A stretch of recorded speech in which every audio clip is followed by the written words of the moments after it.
Fala pessoal, bem-vindo de volta aqui no canal. E semana passada eu escutei uma coisa que me chamou a atenção e aí eu não sabia se eu ria ou se eu ficava nervoso, ou aí eu vim fazer o vídeo sobre.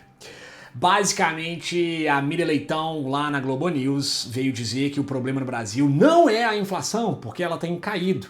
Você, em casa, está equivocado. O problema é a sua sensação. Que notícia é essa? Que a inflação desacelera, mas eu vou com R$100 no supermercado, não consigo comprar quase nada, os preços estão super altos. E aí Como você fala explicar assim, isso? compra menos do que eu comprei. Isso, exato. Olha, essa é uma coisa importante na economia, é que os números nem sempre coincidem com a sensação. Às vezes você tem a sensação de preço alto, sensação de carestia, mesmo quando os índices estão mostrando queda. Isso, pra mim, ele chega a ser de um desconhecimento tão gigantesco sobre como a economia funciona, que me irrita profundamente quando as pessoas tentam enganar você. Então, a gente precisa entender o que é inflação e como ela funciona. Principalmente para vocês aí no Brasil conseguirem tomar melhores decisões e entender se essa pessoa estava falando certo. Muito de acordo com o nosso grande Friedrich Hayek, o cálculo econômico ele é determinado pela quantidade de informação que você tem. Então o que eu resolvi fazer é ensinar as pessoas o que é realmente inflação. Então, para não perder muito tempo, eu vou direto ao ponto. Inflação pode ser definida de uma maneira muito fácil, onde é a perda do valor da moeda no tempo de maneira constante. Pô, Gustavo, mas ficou muito técnico. Exato. Então vamos tentar fazer as coisas ficarem mais fáceis de entender. A inflação, ela é uma doença da moeda, onde a moeda já não consegue comprar as mesmas coisas depois de um largo tempo. A gente pode chamar de efeito Kinder Ovo. Quem tem a minha idade sabe que quando você era criança, você comprava um Kinder Ovo por 50 centavos. Hoje, você paga 12, 20 reais num Kinder Ovo, dependendo de onde você está. Isso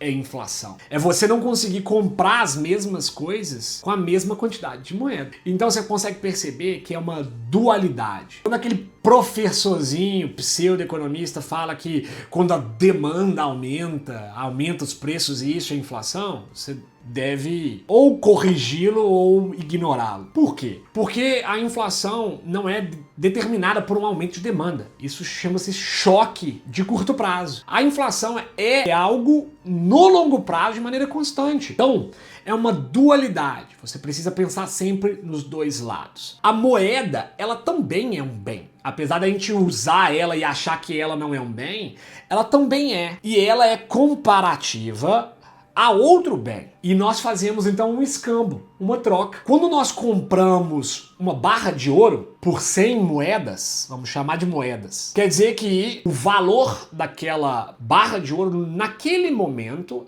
é de 100 moedas. Passa-se 10 anos e a inflação corrói o valor da moeda, quer dizer que então agora aquela mesma barra vai precisar de mais moedas, porque ela vale menos agora, para comprar a mesma coisa. Tá, mas o que causa essa perda do valor da moeda? Tudo que tem muito vale pouco. Essa é a premissa básica. Quando um diamante é visto como uma coisa valiosa, é porque ele é brilhantinho? Não, é porque ele é escasso, tem pouco. Então, ele vale muito. Se esse anel que eu tenho fosse o único na história criado e não tem jeito de fazer outro igual, ele valeria muito. Da mesma maneira, a moeda funciona igual. Ou seja, quanto mais moeda tiver, menos ela vale. Então, é por isso que quando você imprime moeda, a moeda perde valor, Gustavo? É exatamente isso. Só que tem um outro detalhe. Os governos entenderam que não podem fazer isso porque todo mundo já percebeu que impressão de moeda faz inflação. Então o que o governo fez? Ele aprendeu a imprimir dinheiro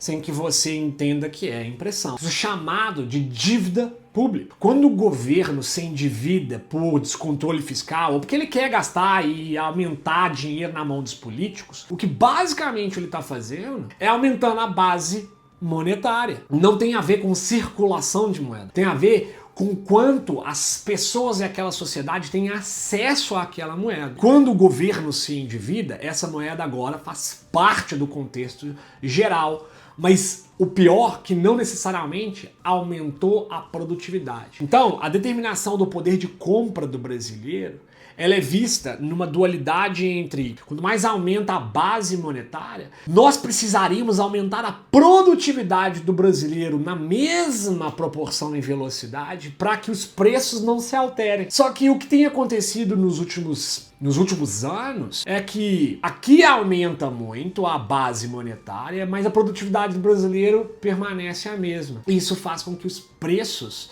das coisas se elevem. Por quê? Porque tem mais moeda e os produtos e serviços basicamente permanecem idênticos. Então, quando a Miriam Leitão fala que a sua sensação está equivocada porque a inflação caiu, o que ela esquece, ou talvez faz de propósito, em não te dizer, é que aquilo é um índice de velocidade do aumento dos preços. Ou seja, o preço dos produtos continua aumentando, só de uma maneira mais lenta. Então, quando a inflação ela explode, ela está acelerando na velocidade em que os preços estão aumentando.